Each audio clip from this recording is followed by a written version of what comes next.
Assalamualaikum warahmatullahi wabarakatuh. Salam literasi Bapak Ibu Guru Hebat Indonesia. Pada kesempatan kali ini saya Jayanti akan sedikit sharing mengenai literasi masa kini, memanfaatkan YouTube dalam pembelajaran literasi. Pertama-tama, kita akan mengulas kembali mengenai literasi masa kini. Kalau dulu literasi diidentikan dengan baca tulis, di zaman yang serba canggih ini literasi jauh lebih luas cakupannya. Ada literasi digital, sains, finansial, numerasi, kebudayaan, kewargaan, dan lain-lain. Nah, kalau untuk literasi digital sendiri, ini adalah kecakapan menggunakan media digital dengan beretika dan bertanggung jawab untuk memperoleh informasi dan berkomunikasi. Tujuannya untuk membuat kita mampu berpikir kritis, kreatif, dan inovatif, memecahkan masalah, berkomunikasi dengan lebih lancar, dan berkolaborasi dengan lebih banyak orang. Selanjutnya, literasi budaya. Nah, ini merupakan kemampuan dalam memahami dan bersikap terhadap kebudayaan Indonesia sebagai identitas bangsa. Yang selanjutnya ada literasi kewargaan. Ini adalah kemampuan dalam memahami hak dan kewajiban sebagai warga negara. Tujuan dari literasi budaya dan kewargaan adalah dimana karena Indonesia itu memiliki beragam suku bangsa, bahasa, kebiasaan, adat istiadat, kepercayaan, dan lapisan sosial. Nah, sebagai bagian dari dunia, Indonesia pun turut terlibat dalam kancah perkembangan dan perubahan global. Oleh karena itu, kemampuan untuk menerima dan beradaptasi serta bersikap secara bijaksana atas keberagaman ini menjadi sesuatu yang mutlak. Selanjutnya ada literasi numerasi, di mana ini adalah kecakapan untuk menggunakan berbagai macam angka dan simbol yang terkait dengan matematika dasar untuk memecahkan masalah praktis dalam berbagai macam konteks kehidupan sehari-hari. Nah, literasi numerasi juga diartikan sebagai kecakapan untuk menganalisis informasi yang ditampilkan dalam berbagai bentuk grafik, tabel, bagan, dan menggunakan interpretasi hasil analisis untuk memprediksi dan mengambil keputusan. Tujuan dari literasi numerasi adalah agar kita dapat berpikir rasional, sistematis, kritis dalam menyelesaikan masalah dan mengambil keputusan dalam berbagai konteks. Literasi sains terbagi menjadi dua jenis. Jenis yang terendah disebut literasi sains praktis atau fungsional yang merujuk pada kemampuan seseorang untuk dapat hidup sehari-hari sebagai konsumen dari produk-produk sains dan teknologi. Ini dihubungkan dengan kebutuhan dasar manusia seperti makanan, kesehatan, dan perumahan. Nah, tingkat yang kedua adalah tingkat literasi sains yang tertinggi seperti literasi kewargaan yang mengacu pada keterampilan seseorang untuk berpartisipasi dalam pengambilan keputusan dan menggunakannya secara bijak terkait isu politik, ekonomi, sosial, budaya, dan kenegaraan.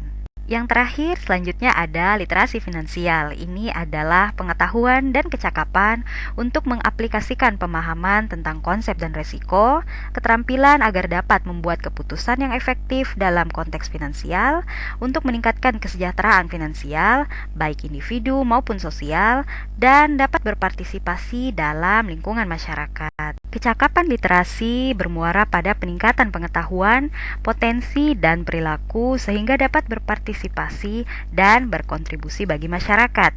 Jadi, inti dari kecakapan literasi adalah kebermanfaatan yang dapat diberikan melalui ilmu dan pengetahuan yang kita miliki. Baiklah Bapak dan Ibu Guru Hebat, tantangan era digital salah satunya berimbas pada tingginya penggunaan internet, termasuk di Indonesia yang mencapai angka 63 juta orang dan pengguna telepon pintar atau smartphone yang diperkirakan lebih dari 100 juta, menjadikan potensi pemanfaatan teknologi khususnya e-learning dan sosial media dalam pembelajaran literasi sangat memungkinkan. Faktanya tidak hanya di perkotaan, masyarakat di pedesaan pun sudah tidak asing lagi dengan sosial media seperti Facebook, Instagram, YouTube, dan lain-lain. Ditambah lagi anak-anak memiliki kecerdasan teknologi yang jauh lebih baik, menjadikan mereka jauh lebih melek teknologi dibandingkan orang tua mereka. Hal ini karena anak-anak di zaman sekarang merupakan digital native atau penutur asli bahasa digital sejak lahir, sehingga anak-anak cenderung mampu menggunakan telepon pintar sejak bayi hanya dengan meniru tanpa perlu diajari.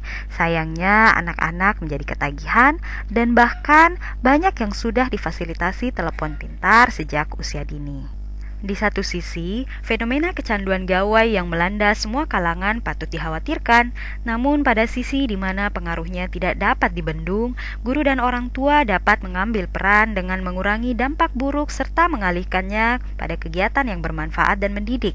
Tentu saja, selain perlu mengatur jadwal penggunaan gadget dan konsisten dengan aturan tersebut, upaya ini juga harus dibarengi dengan mengkampanyekan dampak buruk dari kecanduan gawai. Pemanfaatan gawai yang dimiliki siswa dalam pembelajaran selain membantu mengurangi dampak buruk gawai juga menjadi alat bantu guru dalam pembelajaran. Apalagi saat ini berbagai fitur kepenulisan telah tersedia untuk diaplikasikan di telepon pintar.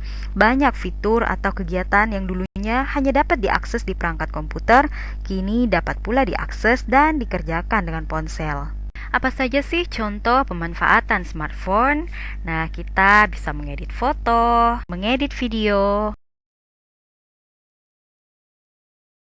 sebagai media pembelajaran daring atau e-learning, membuat desain, poster, undangan untuk pembelajaran bahasa misalnya, serta menulis, mempublikasikan, dan mempresentasikan hasil karya, misalnya seperti di YouTube. Bapak Ibu guru hebat, YouTube sebagai situs web media sharing video terbesar dan terpopuler saat ini tidak dapat dianggap sebelah mata. Saking populernya hingga ke Indonesia, sampai-sampai tidak sedikit anak pas ditanya, cita-citanya apa? Jawabnya YouTuber.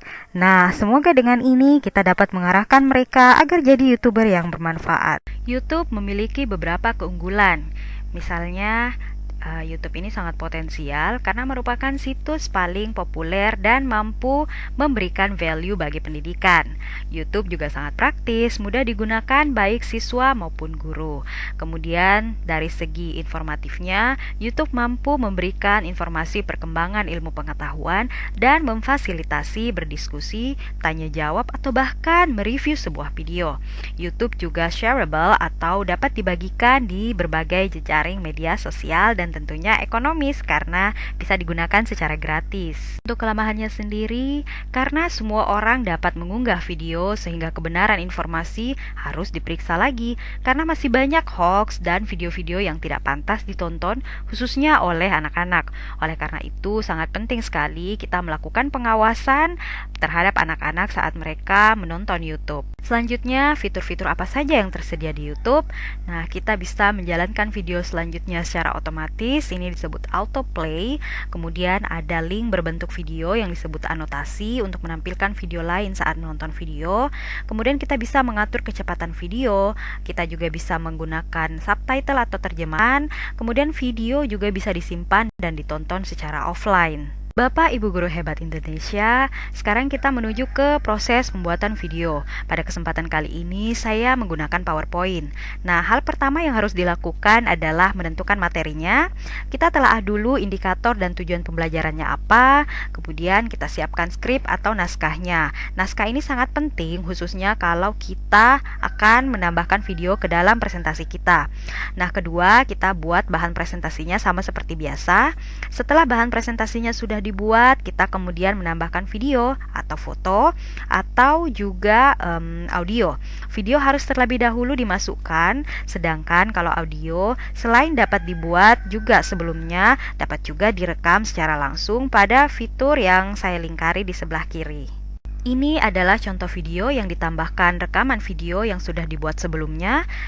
Untuk lebih lengkapnya bisa ditonton di channel yang saya share di grup atau langsung googling dengan judul Read Aloud Naura dan Wortel yang Hebat di TBM Kolong Ilmu Sopeng atau bisa cari di channelnya Komunitas Kubuka Buku. Nah, jadi caranya sama seperti yang saya jelaskan sebelumnya, di mana video dimasukkan ke dalam PowerPoint, kemudian ditambahkan keterangan dan logo jika ada, serta dapat digabungkan dengan video atau presentasi lisan.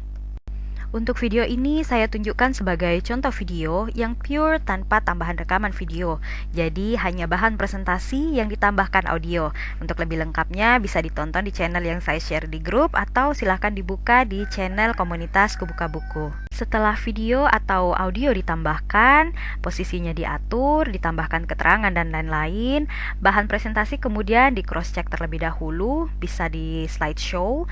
Nah, setelah sudah beres baru kemudian disimpan dengan menggunakan video.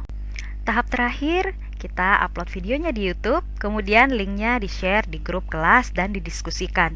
Diskusinya bisa di grup WhatsApp atau langsung di channel YouTube. Siswa juga bisa langsung bertanya, guru menjawab, atau memberikan siswa kesempatan untuk mereview video di channel yang sudah dibuat. Melalui fitur komentar, kita dapat menghidupkan diskusi secara tertulis. Hal ini selain meningkatkan kemampuan siswa untuk membuat catatan eksplanasi dalam bentuk komentar, juga dapat melatih siswa menelaah dan mengkritisi media. Baiklah, Bapak Ibu guru hebat, demikian yang bisa saya bagikan pada kesempatan kali ini. Semoga bermanfaat. Terima kasih sudah menyimak. Wassalamualaikum warahmatullahi wabarakatuh dan salam literasi.